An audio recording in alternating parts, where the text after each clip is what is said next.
अस्सलाम वालेकुम, मैं हूं डॉक्टर अब्बास। आज आपको बताऊंगा मर्दाना बांझपन के बारे में। तो बहुत ज़रूरी है कि हम ये कॉन्सेप्ट क्लियर कर लें कि बांझपन होता क्या है। एटलीस्ट 1 साल तक अच्छी तरह कोशिश करने के बावजूद भी अगर बच्चे ना हों तो फिर हम कहते हैं कि ये बांझपन है। और ये बांझपन जो है वो मर्दाना भी हो सकता है और जनाना भी हो सकता है। याद रखिए कि दोनों का प्रोपोर्शन बराबर होता है, यानी अगर 100 औरतें हमारे पास आती हैं, बच्चे नहीं हो रहे होते, तो एटलीस्ट 30-30 दोनों का मसला होता है, या फिर बाकी जो रहते हैं वो अनआइडेंटिफाइड मसले होते हैं, या फिर दोनों कोई मसला हो सकता है। तो बांझपन की जो है वो 5 वजूहात मेन होती हैं। उसमें एक है कि लिबिडो का ना होना, यानी ख्वाहिश ही ना होना, दिल में ख्वाहिश ही ना आना कि हम बिस्तरी करें। दूसरा, अगर आ भी जाए तो जो है वो नफ्स का मजबूत ना रहना, ये एक मसला हो सकता है। तीसरा मसला जो हो सकता है बांझपन का, वो है कि जो स्पर्म काउंट हैं, जो खुलिए हैं हमारे, जो बच्चे बनाते हैं, वो कम हों, हमारे जिस्म के अंदर वो कम बनते हों किसी भी वजह से। चौथी वजह ये हो सकती है कि हमारे जो स्पर्म हैं, खुलिए हैं, उनकी हरकत अच्छी ना हो, वो मूव सही ना कर सकते हो, तो अंडादानी तक और अंडे तक नहीं पहुंच सकते, तो भी बांझपन वाक़ हो सकता है। और पांचवी वजह जो मर्दों के बांझपन में सबसे ज़्यादा इंपॉर्टेंट है, वो है हमारा एक हार्मोन होता है जिसे हम टेस्टोस्टेरोन कहते हैं। ये टेस्टोस्टेरोन ऐसा हार्मोन है जो मर्दों और औरतों दोनों में पाया जाता है। औरतों में बहुत कम होता है, मर्दों में बहुत ज़्यादा होता है। ये आपकी हमबिस्तरी की ख्वाहिश को बढ़ाता है, आपकी मर्दाना ताकत को बढ़ाता है।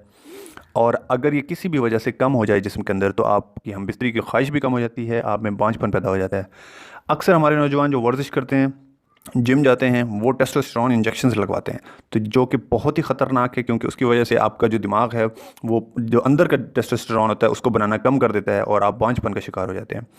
तो अगर मर्दाना बांझपन आपके अंदर है तो डॉक्टर आपको एक टेस्ट लिख के देगा जिसको हम बोलते हैं सीमेन एनालिसिस, जिसमें आपने अपना मादा इकट्ठा करना होता है और वो इकट्ठा एक अच्छे से साफ़ सुथरे बर्तन में वो जमा करा के उसका टेस्ट करवाना होता है।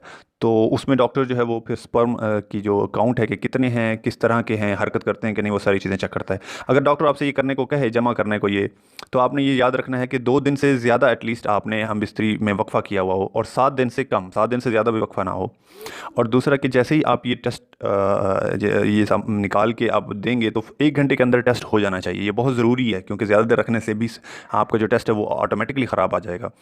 और अगर खुदा न खास्ता टेस्ट ख़राब आ जाए तो डॉक्टर आपसे ये कहे कि आप दोबारा करवाएं, तो एटलीस्ट 1 महीने का वक्फा होना चाहिए।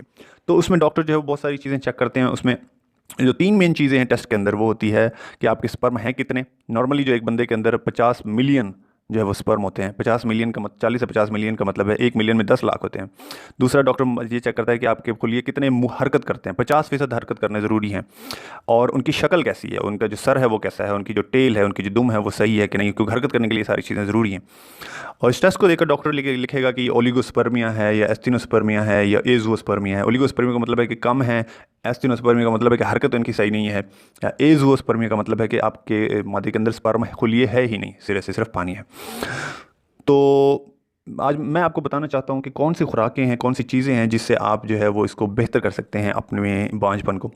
तो अच्छी खुराक खाना बहुत ज़रूरी है। गोश्त, सब्जियां, फ्रूट्स ज़्यादा खाने, बजाय बोतलें, बर्गर और इन चीज़ों के पीछे भागने के आप अच्छी खुराक खाएं। रोज़ाना एक्सरसाइज करें, ये बहुत ज़रूरी है। जो लोग रोज़ाना एक्सरसाइज करते हैं उनका टेस्टोस्टेरोन लेवल जो है वो हाई हो जाता है और उनमें मर्दाना ताकत बढ़ती है। बहुत ज़्यादा एक्सरसाइज करना भी गलत है, वो और ज़्यादा थकावट कराती है। उसके अलावा मोटापा, मोटापा आज बहुत बड़ी बीमारी है। इससे ना सिर्फ शुगर, ब्लड प्रेशर और ये चीज़ें होती है, बल्कि इससे आपका टेस्टोस्टेरोन लेवल कम होता है और आपकी मर्दाना ताकत में बहुत ज़्यादा कमी वाक़ होती है। एक और चीज़ जो आप कर सकते हैं वो है योगा या एक्सरसाइज या मेडिटेशन, रिलैक्सेशन, कोई भी ऐसा काम जिससे आपके जहन को सुकून मिले, टेंशन परेशानी से आप दूर हो जाएं, वो ज़रूरी है। ट्रैवल करें, घूमें फिरें, रेस्ट करें, हर वक्त काम में ना लगे रहें, ये ज़रूरी है। इससे भी आपका जो खुलियों का जो काउंट है, जो मिकदार है, वो बढ़ती है। उसके अलावा खुराक के अंदर एक चीज़ होती है जिसको जिंक बोलते हैं। ये जिंक जो है खुश्क मेवों में, और ये जो खुश्क चीज़ें होती हैं जैसे ग्रेन्स होते हैं, मटर वगैरह, इन चीज़ों में बहुत ज़्यादा होती है। तो आप ये बहुत ज़्यादा इस्तेमाल करें, इससे आपकी मर्दाना ताकत में इजाफा होता है। और बहुत इंपॉर्टेंट चीज़ जो साइंस कहती है आज के दौर में, कि नींद जो है वो बहुत ज़रूरी है। जो लोग रोज़ाना रात को 6 से 7 8 घंटे मुसलसल सोते हैं, उनका बांझपन उनमें बहुत कम होता है। तो ये ज़रूरी है कि आप एक अच्छी नींद इख्तियार करें। ओके जी, थैंक यू फॉर वाचिंग। अगर आपको ये वीडियो पसंद आए तो लाइक और शेयर ज़रूर कीजिएगा, और कोई भी क्वेश्चन हो तो ज़रूर मुझे कमेंट्स में पूछें, मैं आपको जवाब दूंगा जैसे ही मुझे टाइम मिलेगा। Thank you.